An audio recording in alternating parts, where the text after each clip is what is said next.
this sounds awesome. Hello, everybody, and welcome to the Dual Screens podcast.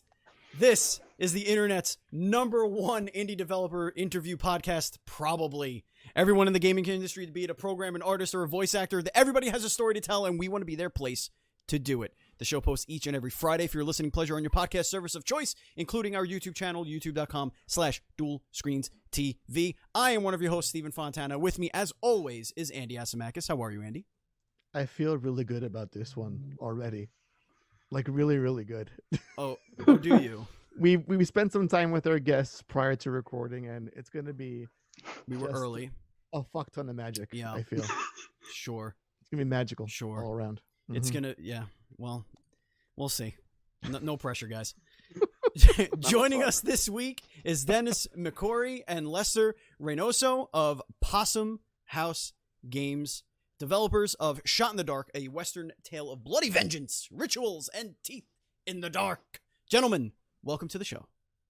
Hi, thanks for having us. We are also totally pumped. This is going to go fine. I literally have no idea what to expect. So I guess we'll...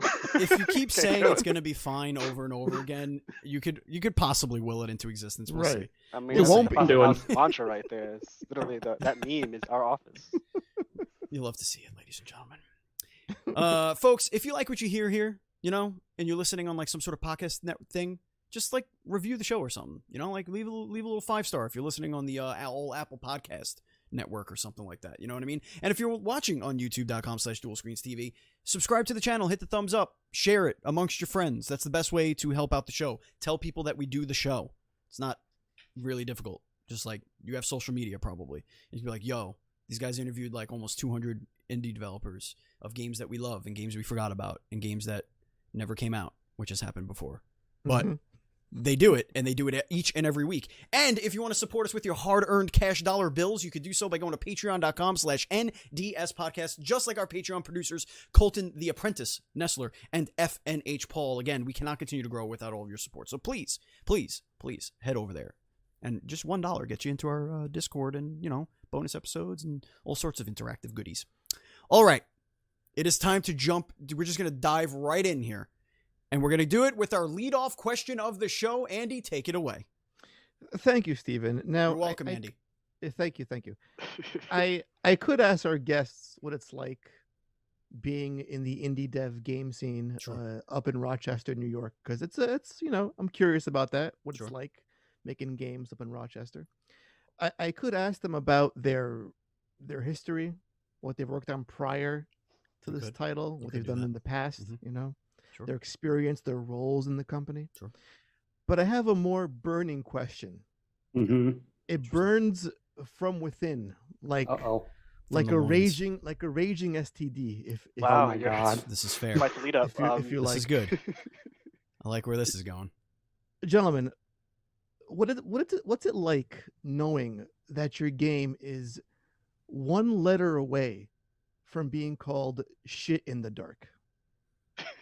This is a great question. This is a hard-hitting journalism. It is.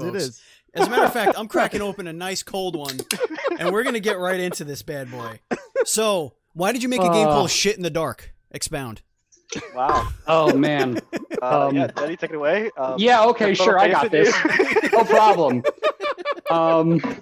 This is why people hire PR, by the way. This is why there are PR firms We did that vet hire out PR. a process. They didn't vet this show out, that's for sure. Oh man, we did. But anyway, yeah, no.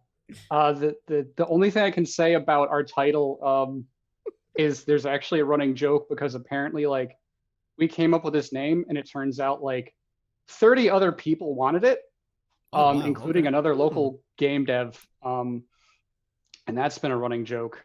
But literally we launched and I got like this actually really sad like message in like our Discord DMs, just like, oh man, we've been working like 2-3 years on this game and we're calling it Shot in the Dark, but you guys beat us to it. Looks really good.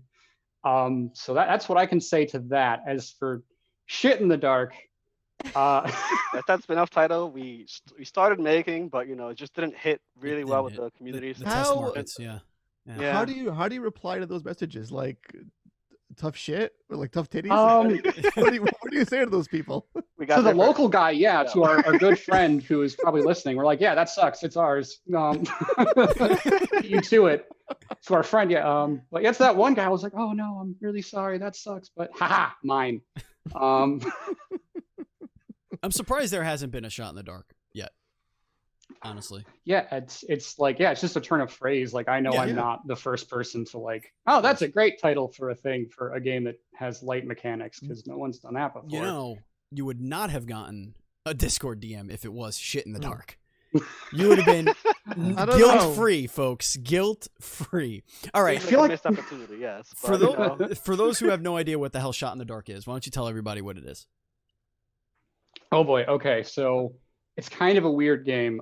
Shot in the Dark is, all right, here's my elevator pitch. It's 3 kind of unique mechanics tied together. One, it's a platformer, pretty basic, like 2D pixel platformer. But it's also the gameplay. You have to like right click to draw your gun, and like you click on your enemies, kind of like an old 90s point and click shooter, Sure. almost like a light gun game. Mhm. But that's also combined with a third element, which is the game is black, white, and red. And a lot of the enemies and obstacles and traps blend in with the environment. So there's this constant tension of like, you have to find your enemies and they're hard to see. If you draw your gun, you can't move. So if you want to be offensive, you make yourself really vulnerable. So it's this really tight kind of back and forth, just trying to like not get eaten, but also find your targets. And it's just really quick, tense gameplay. Lester, did I miss anything? That's a pretty good explanation of it. Andy, Steve, I don't know if you guys had a chance to play the game.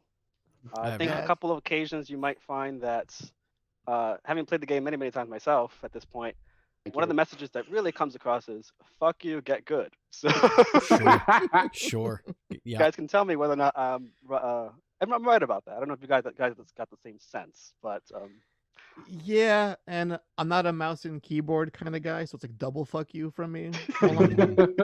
Hi. Like, I don't know things. WASD. I don't do that shit. Yeah. I mean, I'm a little bit more used to it, so I think Right, I shouldn't. right. It shouldn't be too out of my element. So where did the concept come from? Talk about the genesis of this bad boy. Where did it come from? I was honestly just experimenting, just like playing with different ideas. I was actually like experimenting with like a point and click kind of shooter, kind of like little prototype, and I was like, oh, this would be really easy to do. Because as an indie, we try to like thread that needle of like doing a lot with a little. Right. It's like I've got 2 sticks and a rock. What can I make with that? So I was playing with that idea, and then like I was playing like I saw like what Minute did with just like a black and white aesthetic. I was really intrigued by that as an artist, and I was like, oh wow, it just looks so cool and it does so much with so little. So I was just kind of in that headspace, and I was listening to the Red Dead Redemption soundtrack, and then I was like, what if I It all makes sense now. recipe yeah. right there. Exactly. So yeah, it started off as like a prototype for like I was gonna do a like a Little Red Riding Hood kind of little game where like you're just like this little red like character moving through the woods, and I thought it'd be cool to just see the silhouettes of monsters moving through the birch trees. And then I was like, what if you could shoot it? And I took that other prototype and just kind of glued them together, and then gave it a revolver, and I was like, oh shit. In the dark, yes. Thank you. Right, and you know there was the aforementioned "fuck you, get good" that Lester brought up earlier. Why are you making me reload each bullet manually? In this, like, do you know my life? Do you think I want to fuck over Andy a little bit more today with this game? That's been on our whiteboard since day one. It's just like get Andy. Yeah, no, I'm with you on this. I'm with It you. was in the Super game with design you. doc and everything. Yeah, you know? yeah. I get it. No, Publisher. Denny was but- mentioning it earlier. It's a kind of careful balance of you have to make a decision here. Do you want to reload? Do you want to aim? Do you want to shoot? Do you want to jump? It's really it's up to and you. and at that point. how does all this like play in together with the gameplay loop? Like, so it seems like decision making and how you want to approach each conflict is sort of your main gameplay mechanic, but what's the reward at the end of the tunnel for making? Are there right or wrong decisions, or is it up to the player to figure out how they want to do something? Explain that philosophy a little bit. So there are, it's pretty tight kind of puzzle design for each like little level, but you can there are like multiple ways to like approach it, because you can approach it as like a pure platformer for some levels, and you're like really rewarded if you are a quick shot, like if you can like hit all 6 targets really fast. But yeah, it just kind of, it rewards just like kind of like that twitch reflex. But yeah, you can just, there are some levels like, no, you can, the gun will make this easier, or you can just like run through it if you're really good. Seems like speedrunner like territory here, like something that speedrunners really enjoy if they can, start to understand patterns a little bit, know what the optimal way to get from point A to point B as quickly as possible. Have you heard from the speedrunning community about this game yet? And what has their feedback been? We haven't, we just dropped it. We haven't had any speedrunners pick us up, but when we play test it, we definitely do see, their levels were like, I had like a very designed intent, like, oh, here's the right way to beat it. And then there's just, those people out there who just like skipped everything and are just like, nah, I'm just gonna not. And like, I didn't change it. I didn't like get rid of it. I was like, oh, that's so cool. Yeah. So like that, just see you just be like, get bent. I'm gonna, I see what you're trying to do and I'm not gonna deal with it. There have been people cropping up in our little community, our friends, the friends who've been helping us and seen the journey so far. They've been like, post your times. What's your fastest time? I beat this level real quick. What do you got? They're starting to kind of stir up that kind of speedrunner energy there.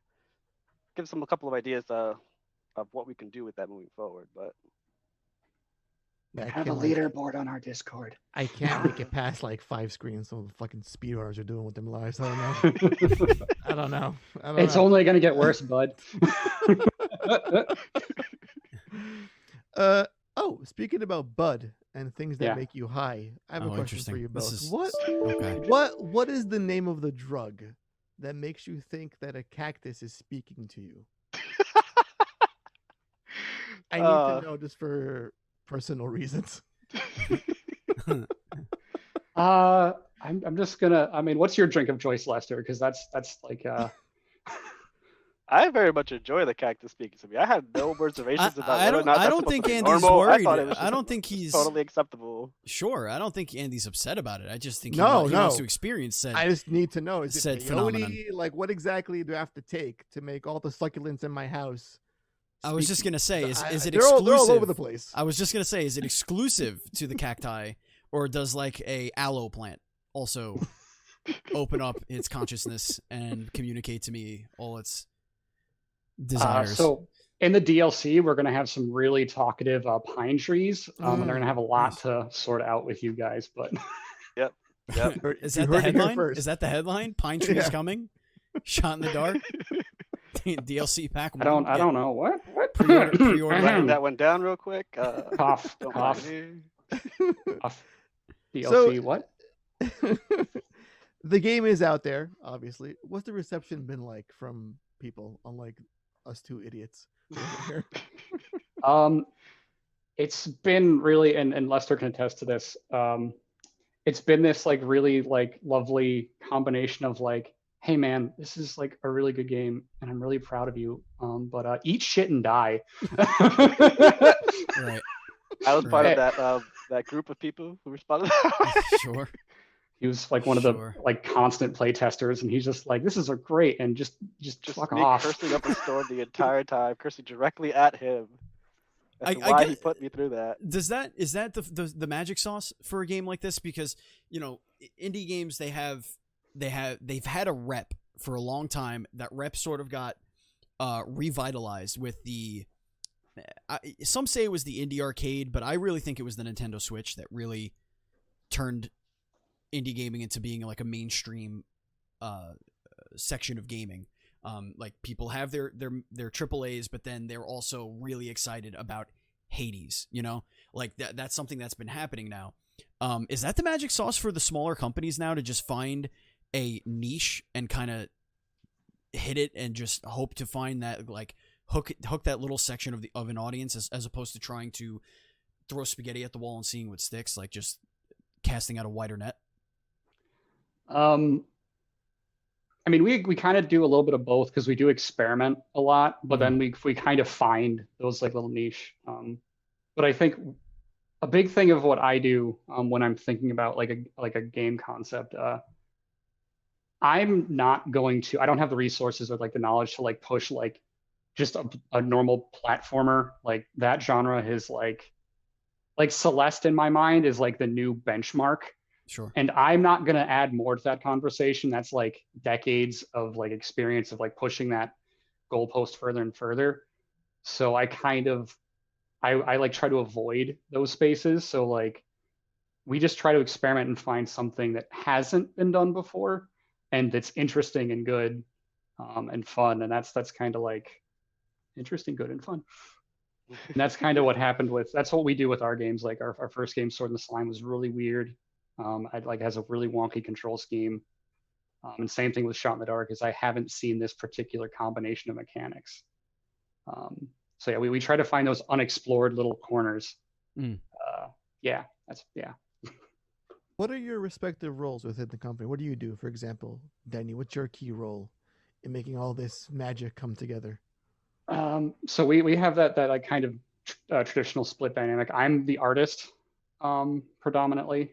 I also have like handled a lot of like game design moving forward, like starting off.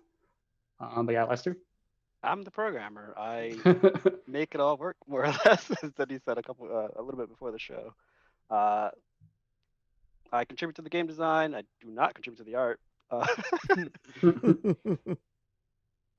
And he's also like handles a lot of our publisher roles, like anything that like is organization like important, like Lester handles it, and I make it look pretty.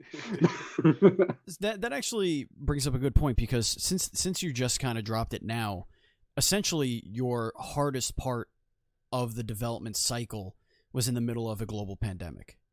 What's that been like for you guys? Like, I understand working remotely, that may not have really affected you, but like now that you're touching the outside world to get the game out there and to show it off and like stuff like that, how has that affected you the past like 7, 8, 9 months? It's been weird. So like a bit of a little bit more about our story is we actually, Shot in the Dark was part of a incubator program at a local college, RIT, Rochester Institute of Technology. So we actually, like I pitched Shot in the Dark to them and they're like, yeah, you can use our resources and we'll help you out. So that was actually a big life-changing moment. And that started back last December. So like I quit my crummy day job and was like doing that full time. And then like everyone, that was going for a few months. And then spring break, everyone left. And then that's when everything started and we just like, they just closed everything down. So it went from being like, and like before I was like a solo indie in a little box. And then I was like, oh, I'm working in an office. This is great. And then it's just like, nope, go back to your box. So we're, but all that being said, the industry has been really, been able to adapt really easily. Yeah. It's just like, oh, you want us to sit inside and mess with video games all day? I'm like, all right. I could think we could pull that off. Dang. Yeah. It's a little hard getting into that, just keep doing as I'm doing all day, every day. So Yeah. Exactly. Great. I could do this. It did definitely affect in the fact that all the showcases were just completely canceled. Absolutely. We couldn't go out there, show the game, get some real in-person play tests. We've made do with online supplements and playtest videos and all that stuff, and interacting through our Discord and our community, as well as just the virtual showcases as well. So those are the challenges we faced, but for the most part, development and kind of getting the game running on the back end didn't really take too much of a hit with quarantine and everything. Working remotely came natural to us, as Denny mentioned. Sure. Yeah, because we miss things like our PAX Easts, for example, where we get to see games like this, like have a chance to be on a show floor and get that level of exposure they just can't get in this current hellish, this hellscape that is our reality lately. We have gotten into there are like the pivot has been pretty good to like online showcases, and like those have been a nice stand-in. Not the same, but it's like we still have some reach. But also on top of it, people are at home and they have nothing else to do. So I mean, games kind of fit that slot. It's like, oh, I got nowhere to go. We got something for you. So that's kind of like, I mean, that's been the story with a lot of indie devs, is that you adapt, you still put your head down, you do your thing. Like, it obviously has affected major publishers and major studios a lot more, just to get that kind of equipment in people's homes, that you would have it at your desk and all that stuff. What's the scene like up in Rochester? Because that's one of the things we like to ask around, because you don't hear of a lot of games being made in Rochester. You don't hear about it in really Brooklyn, where I live, or at Queens, where Andy is in New York. Like, you just don't hear about it in New York as much. Yes, there's Rockstar, but it's more their like legal spot, like their art department. Like, they don't really have they're not making the game. They're not doing like the VO and the programming over here in New York. It's just not that kind of scene. What's it like up there? Is it just kind of the only reason why you're up there is because that's where you live, or is there a little budding scene that we don't know about? What can you tell our listeners about the scene up there? It's a little bit of both. That yes, like I'm a native to Rochester, but there really is there really is an awesome budding scene that's going on here. It's kind of, we have like this kind of trifecta of so RIT, where we went to the Magic Incubator program, they have like I think they like rank in like the top 5 of like game development programs in like the nation. Wow. So okay. There's a lot of people who are coming to learn game design professionally, like students. So there's always talent going there and hanging out. We have like a couple actual local studios, like based here in Rochester. They're smaller, but like they have pretty good sized teams. And on top of it, and then next to that, there is Rock Game Dev, which is the kind of like the umbrella that everything is under, like where all the indies and like the studios and the students all like come together. We even recently, before all of this went down, got like a co-working space right in the center of downtown Rochester. So there is a really solid core group of developers here. It has like a really good, I can't speak enough to the healthy environment that everyone creates here. It's very like extremely anti-crunch, Sure. and like make sure to like look out for each other, and just a lot of the stuff that you hear about in the industry as a whole, like it's just this, like we shut it down, and it's just this golden little bubble that we exist in, and I just happened to live here, and I was like, I ain't going nowhere. Nice. Do you see it growing? You see it becoming something that's a little bit more than just this little tight-knit community? Do you see it starting to bloom in some ways? Yeah, no, we're definitely getting more attention for like the rock game dev community. I mean, our space is growing. Like, we do more events. Yeah, just like, a I few mean, years ago, we didn't have the space, so I yeah. do think it's growing. It's very amenable to having people come on board. I was one of the guys. That's how actually we met. Actually, I was just interested in game dev. I heard there was some people meeting up to talk about it, make some stuff, show some stuff. We worked on a couple games together, and we made Possum House together. Well, I joined Possum House after he made Possum House, but not only that, in Buffalo, this Buffalo game space there, we also have connections there that share the same kind of ideas and thoughts. Just general northwestern New York. I'm from the Bronx myself. I'm not a Rochester native, but damn, we got 3 boroughs. Wow, 3 boroughs representing right around all here. of New York essentially in one Yeah. place. That's amazing. What's that smell? It's Staten Island. It's Staten Island. That's what that smell is. That's what that smell is. So it's over there somewhere. We don't like that. We don't like that. Did you always see yourselves as game devs? Like, was it a childhood dream? Like, did you say, oh, I want to make the next so-and-so one day, or this seems like a cool job to get into? How did you go down this path of making games as a career? I'm actually interested to hear Lester's answer this. I've not asked him this myself. I kept it close at heart for this particular moment. Just for you guys. Yeah, no, I started. I graduated as an engineer and all that, and that took up way too much time in my college career. But I got to play around with game dev after graduating, and it was a hell of a lot of fun. I'm sorry. What does that mean? Yeah, how do you play around with that? game dev? Like, is that like you just looked for some free software and was just messing around, or like you had a friend that was making something, or like how does that work? You pretty much described it, right? You find some free software, start seeing what you can make out of it, start seeing if it's fun. It's not, most likely, because it's the first time, but it was great. You created something, and it just gives you that inspiration to see what else can I do? What else can I make? Sure. What other crap games can I make to start, working through the rust and learning all that stuff?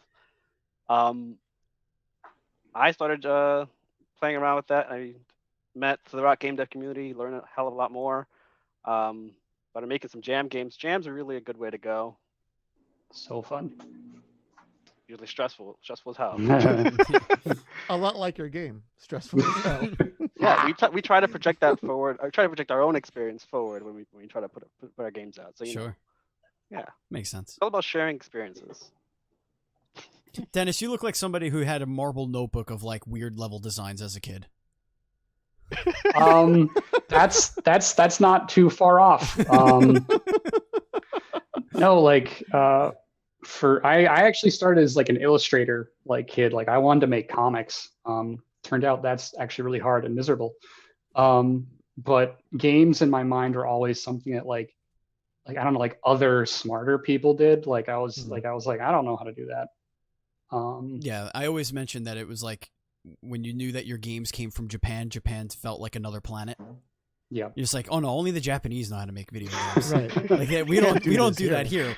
Doom? What do you mean Doom? What is Doom? Right. Oh dear God, no! This isn't video games. This is scary. This is spooky. No, that's. Give me plumbers and green dinosaurs. That's all I need. The extent of it. Give me the sticks that come together and make the sticks disappear. Give That's me what a I want guy to see. with a sword and sticks. I don't know what's happening over there in Japan, but they're making magic. They're making magic. Wait, didn't the sticks come from Russia? I played it on a Japanese machine, so I literally there was no existence of video games outside of anywhere that wasn't Japan. Like to me, everything came from Japan, and I'm talking about like as a 5, 6, 7-year-old. And they're like, "What is Japan?" I don't know. Because the only other thing I knew about Japan is that they had a giant lizard destroying everything. Those are my only analogs to the Japanese culture.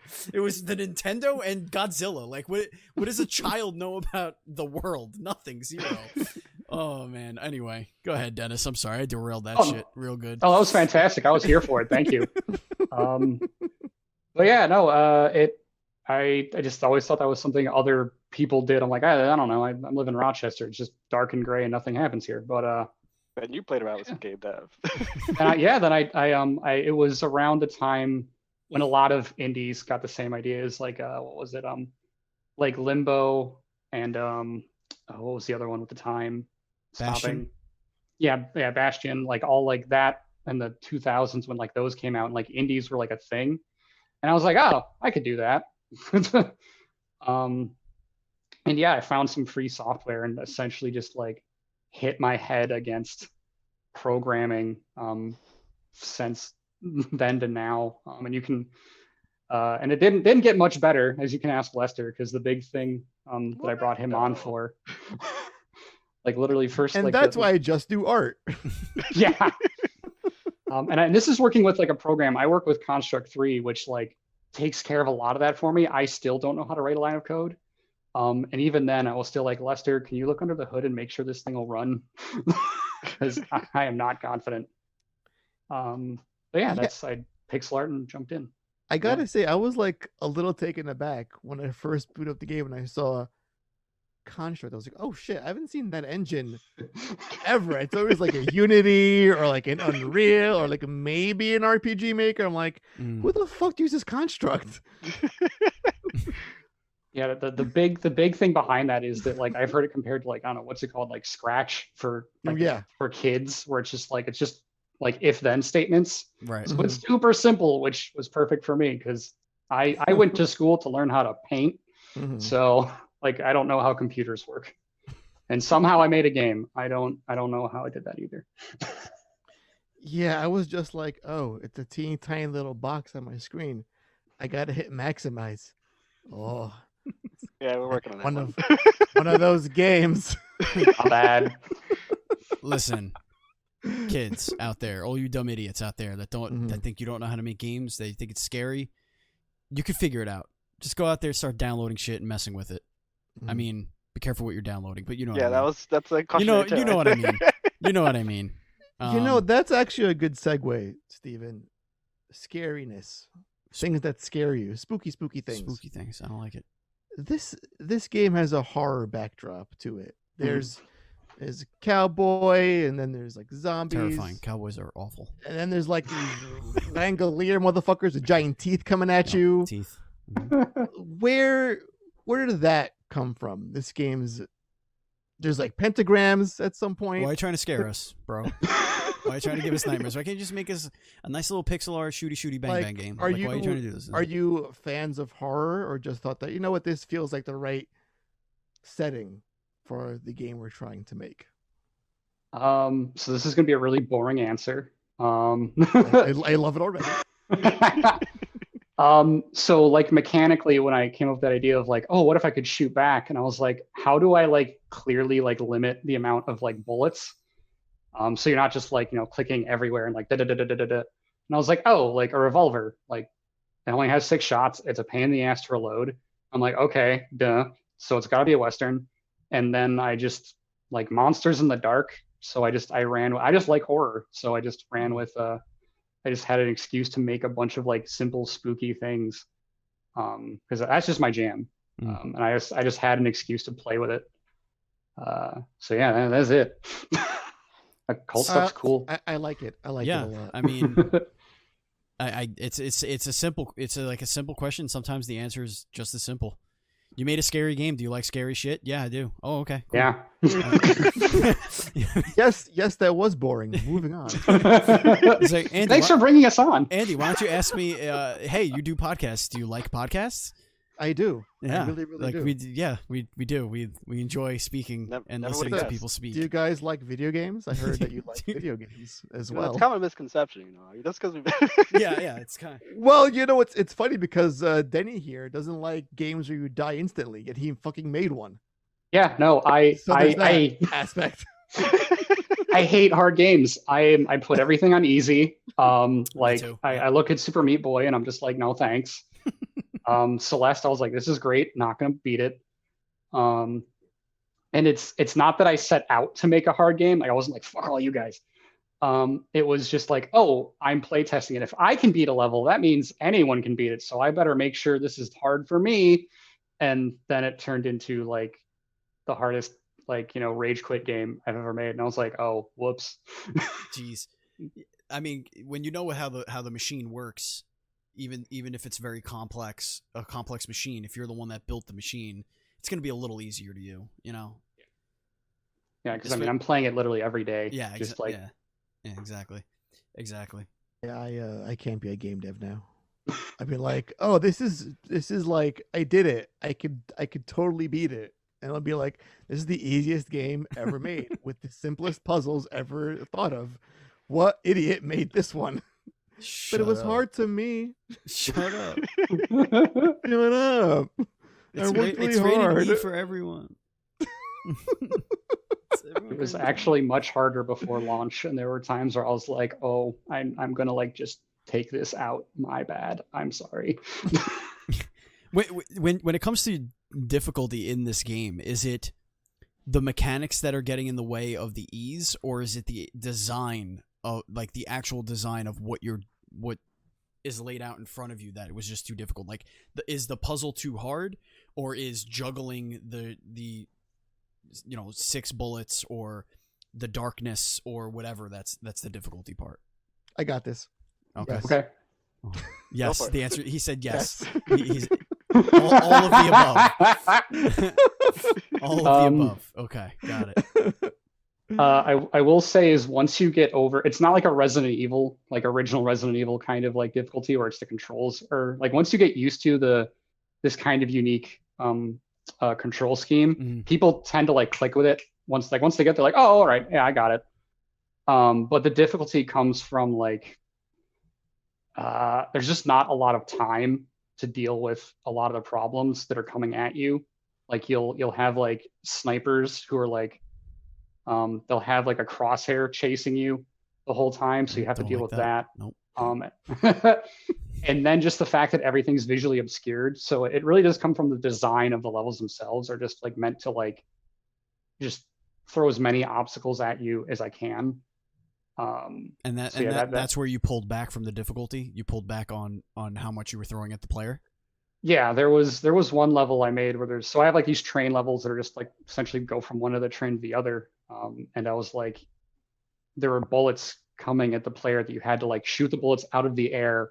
Oh. And it was just this one long gauntlet of a train, and only one playtester beat it, and I was just like, okay, I just literally cut the train in half and was like, this is like now like 3 levels. So I tended to be, for 90% of the game, I was like, all right, I got to be a little aware and like kind of like dialed things down a bit. Like there was one level where, so like the whole thing is you can't see these enemies, right? So one of the hardest levels in the game is just where there's like only like little white blades of grass on the ground, so you can only see like little pixels of their feet moving. I went on a rant with those because I was like, I got to that level, and I'm seeing the monster come in, but I didn't barely see it. Right, everything is dark. I see just feet on those blades of grass. I counted the amount of pixels this guy gave us. 2. It was 2 pixels. 2 pixels to determine that there's an enemy there. The only 2 pixels. Wow. And I was just like, how could you just give us 2 pixels?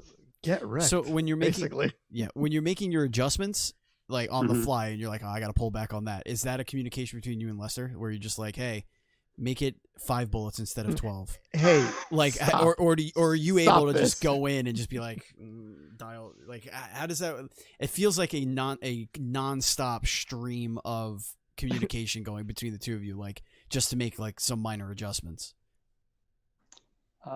I mean, it really was just like having seeing how the playtesters reacted, and I was just like, whoops, and pissing off people I got to hang out with every day. I was just like, my bad. So that was, unless you have anything else to add to that, Lesther. I mean, no, we both have access to the product. We can either one of us can make those adjustments. I definitely have my own complaints every time I run through a playtest, but so Lesther, when you see something that's bullshit and you know it's bullshit, you're just looking at it, you're like, really? That's nah. Yeah, no, convince you why we should have to open up his command. Fucking adjust bullet speed on this shit right here. Control A, delete. First question is always why, Denny? Why? Just why? Hey man, made a few adjustments. Game's not ass now. Thanks. Control S. Save. Whatever you're doing, don't do that again, please. All right. So now that you dropped this thing on the world, what are your plans going forward for it? Right now, just kind of shouting about it from the rooftops. Hi, thank you for having us. Welcome to our rooftop.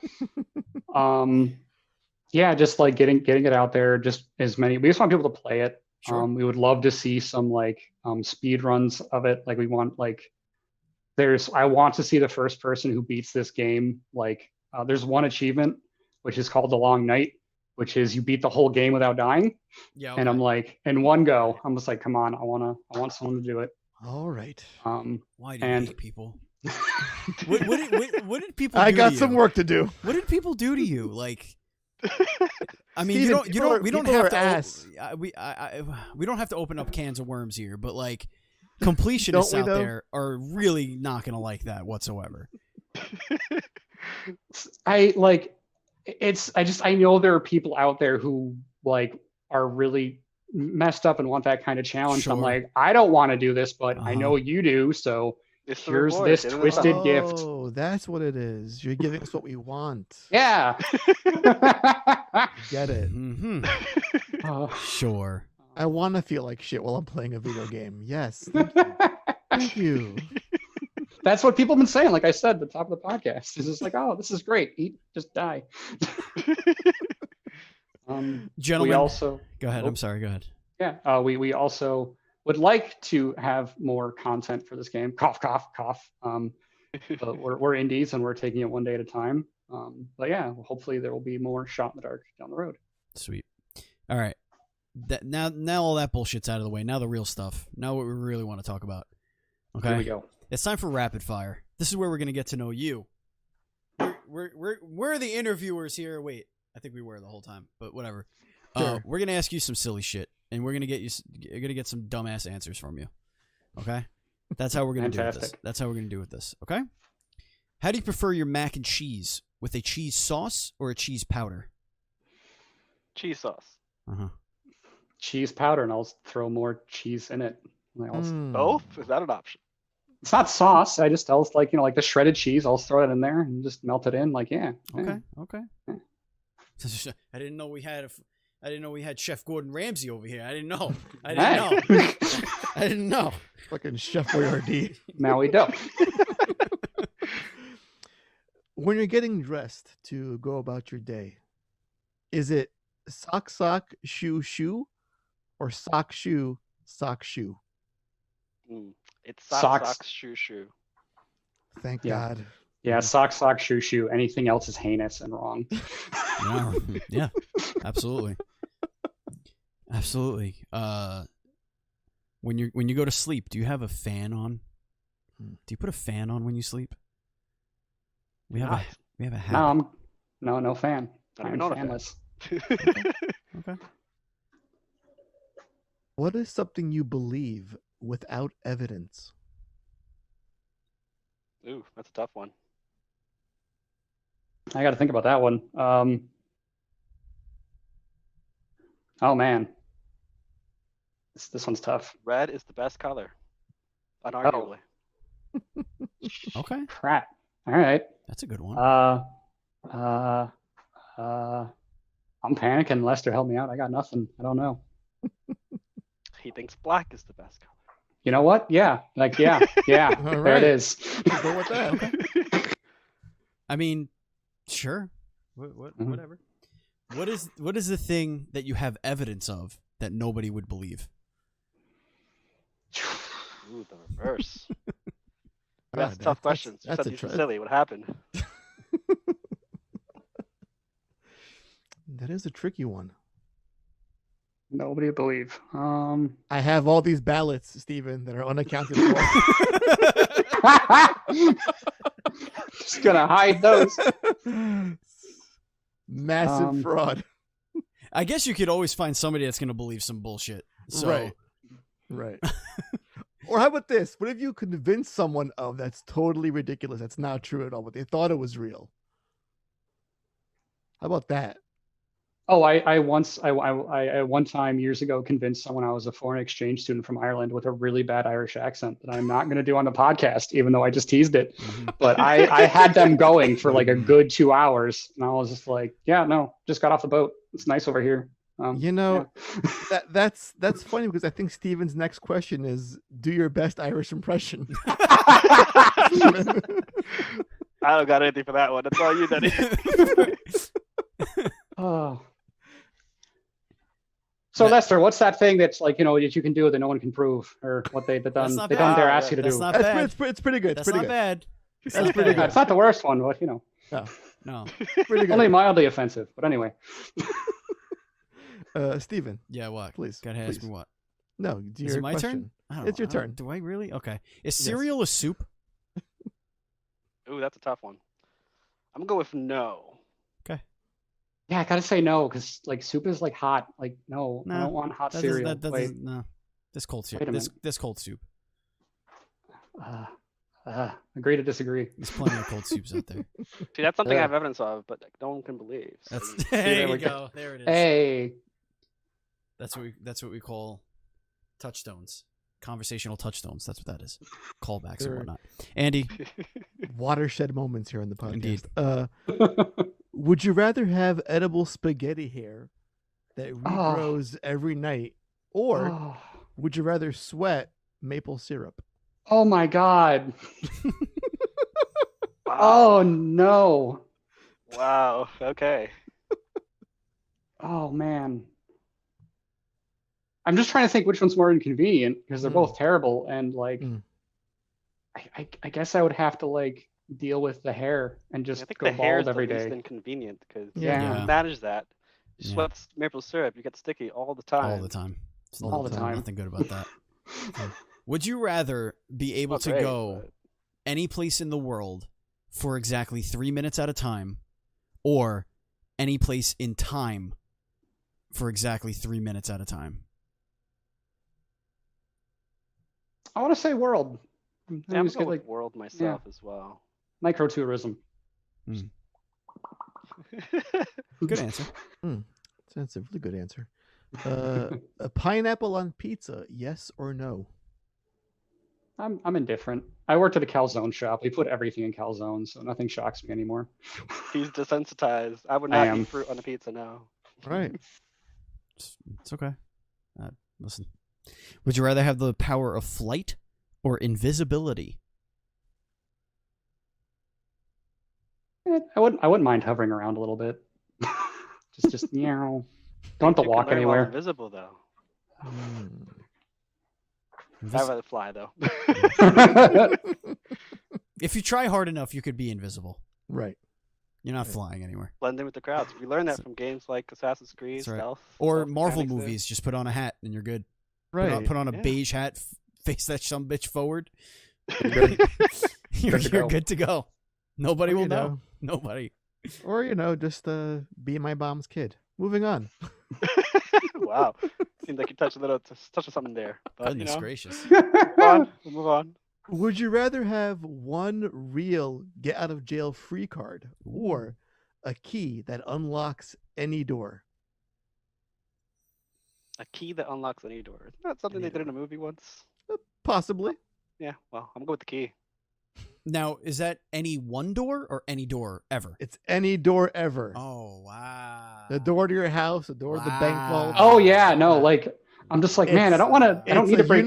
It's the ultimate skeleton key. What if you just draw like a chalk door on a wall? Can you open that door? See, that's some Beetlejuice shit right there. Yeah, that's weird. And I am here for that. Wow. Yeah, I gotta take the key because I'm boring again. I just don't want to get locked out. Like, I don't even want to break into anything. I'm just like, I'm stuck out of my house. Just Get philosophical with that. Like, what is a door? What do you define as door? We just want to experiment with this key. That's all we want to do. It's just like, let's find out what is a door. Right. If you were a professional wrestler, what would your name be? Oh, dirty. Oh man, hold on, wait. This is actually a running joke. He's very ready for this answer. Yeah. Oh, I'm the pizza boy. Like that's my whole shtick. Is that like I deliver pizza to like the wrong place. I walk in the wrong door, and I wind up at the ring. I think you're confusing wrestling with porn. Oh no! Yes. Oh no! Oh no! Oh well, I goofed. Oh, there goes that one. A large pepperoni. Hey, who ordered the extra sausage? No, wait, Denny. Yes. I want you to say that line. Who ordered the extra sausage, but with an Irish accent?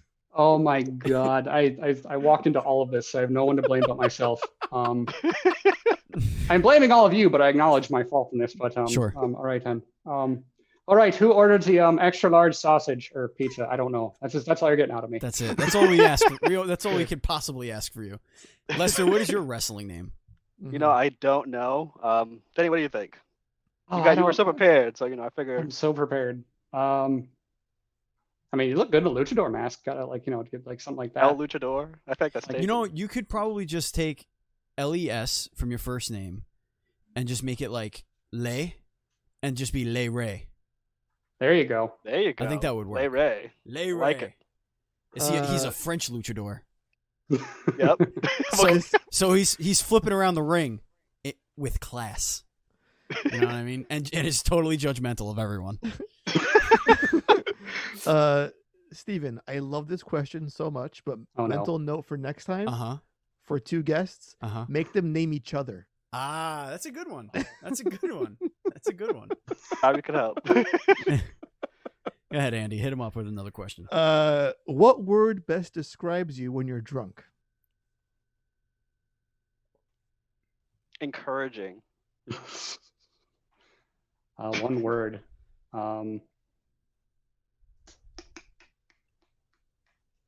morose. Sorry. Okay, figured it out. If you were to choose a different career path, which would you choose? Bartending. I've done that. That's cool. Like I said, Education. encouraging. Yeah, Education. teaching, something like that, I Okay. guess. Yeah. You've both been hard at work making your latest game, That's a great and assumption. you've had yes, and you've had little time to clean your fridge out. Mm.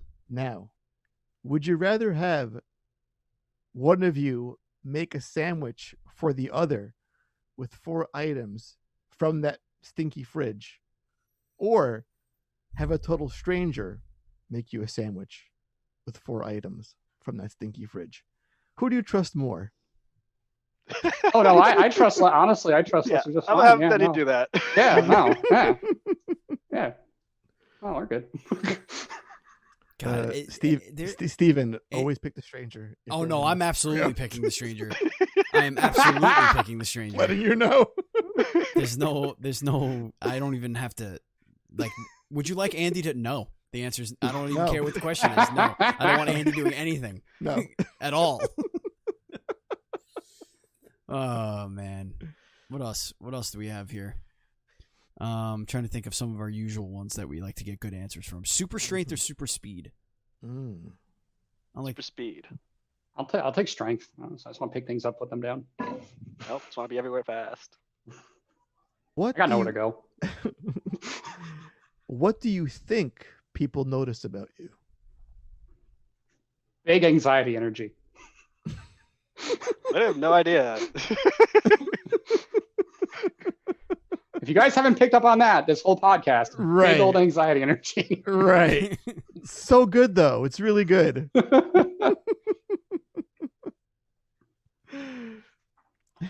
How many licks does it take to get to the Tootsie Roll center of a Tootsie Pop? 48. 1,307. What is the size of your Tootsie Pop, sir? Yeah. That's a very bold. That's also a porno line, I think, as well. What category does that go under? That fetish. How many licks? ... Nobody knows. The world may never know. Find out now. Click here. Mhm. When was the last time you hugged someone? 2 weeks ago. Hmm. 3 weeks ago. Oof, it's been a bit. I don't even know. Yikes. Oh my god. Shit. What is Now, the now it's getting deep. what is Then the he's devoid of human contact. what is the dumbest way you've injured yourself? I love this question. Jungle gym. Thinking I could climb faster than, other kids. I landed on myself. You landed on yourself. On Broke yourself. some bones, yeah. Oh, good lord! How does one God. land on themselves? Skillfully, I like to say. Strategically. Gracefully. Did you scorpion Bait, tail? that's another one. I did that. You ever do that where you just I you haven't. fall down as a kid and your back legs hit you in the back? It's like, and you're like, oh no, Haven't pulled that one off my yet. tum tum. I've done a lot of dumb stuff, but I somehow, miraculously have not injured myself despite, statistics. I don't know. Oh no, I actually here's one. I slid off my so my grandmother was a lovely lady, and she had me shovel her roof in after a blizzard, and I straight up at the peak of the the roof just slid and just went right down and just landed just fell head first in a snowbank. It was very cartoonish and everyone laughed. Oh, laughed. Okay, good. That's the appropriate action to Must have take. been a lot of Good. snow. First. Hopefully, Good. a lot of Good. snow. Good. Hopefully, Grandma didn't have a lot of garden gnomes with those pointy hats. Oh, yeah. Oh no, but she told me to get back up there. I was like, thanks, nah. Thanks a lot. What's All right. like- All right, Uh, Andy, do one more and then I'll I'll do take one us more. home. Yeah. If you had the power to shrink anything and take it with you, what would it be? And I swear to God, don't say each other. Well, that's off the table. Oh man, I don't know now. Can you unshrink it? Because it's permanently streamed. Yes. No, Okay. you can undo it. No, yeah, it's a Right. Oh, okay. Ant-Man situation, you know? Exactly. Oh, okay. Capsule core nonsense. Okay. I want to say my desktop just because I currently can't afford to buy a nice laptop. So It's practical. Yes. well, The entire boring. desk setup, just the office, the Right? workstation. we could just I like it. Final question, and probably the most important question, not of the day, but of your lives. Mm-hmm. Okay. ready for this. You may have had to decide what college you were going to go to. Mm-hmm. You may have had to decide what doctor to see for an illness or whatever. Big decisions. Maybe a loved one is on life support and you had to decide whether or not you're going to unplug it. Maybe you had that decision to make. Not as important as this one. I'm telling you right now. Ever in the history of questions, have you ever gotten a question this important? Got it. I hope you understand the gravity of the situation. And this time, Got it. this time, Andy, Yes, Stephen. I feel like our energy might improve the answers. Yes. Okay. Yes. I feel you. The question is, aside from where does our guest keep going? Where does Denny keep going? Simple question. It is a binary question. There are two answers. Okay. Steven or Andy? All right, thanks for having us, everyone. really good. We really appreciate it. It was Really a lot of enjoyed fun being hanging on out the with you guys. Tune in Oh, every week. that's We have good. this show. I mean, it's a simple question. A baby can answer it.